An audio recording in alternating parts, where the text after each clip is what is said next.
I went into the army, into the intelligence corps, and served 7 years in Northern Ireland doing covert surveillance.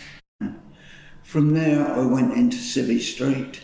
I met a colleague from the unit on Reading Station who asked me what I was doing, and I said, not good.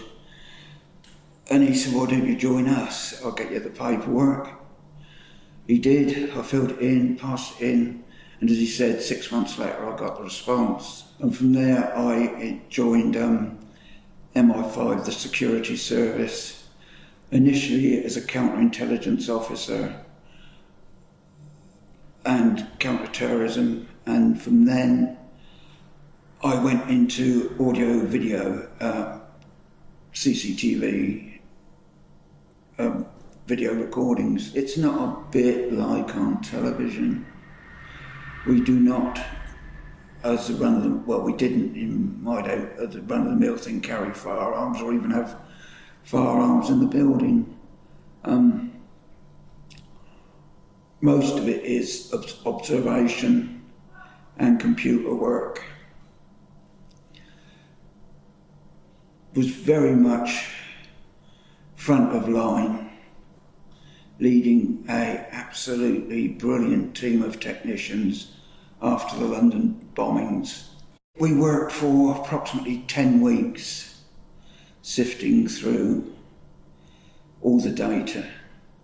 When you consider that there are in excess of 4,000 cameras on the London major railway stations, without all the other stations, airports, ports that had to be sifted through.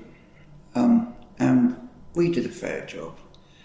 In hindsight, we'd rather have done it got there in front of them and stopped them, but that can't be helped.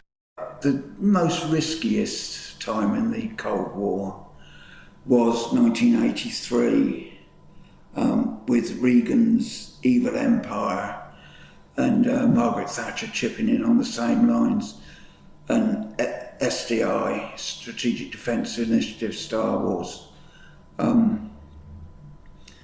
That really spooked the geriatric, or possibly even dead,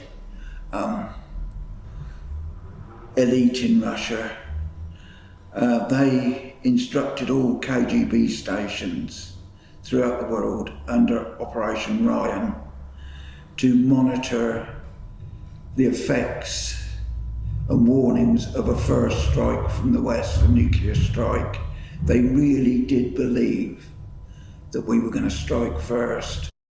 Fortunately, we had a spy. His name was Gordievsky. He was the head of the KGB station in London, and he'd been spying with us for some years. He was called back to Moscow and questioned, but he managed to escape and evade and be successfully brought back to the West. He told us in no uncertain terms that if we didn't stop the rhetoric, there would be a war. The way this country's turned out is bitter disappointment to most of my contemporaries and their fathers and their grandfathers, really, because I don't think they would be very happy with this country at the moment.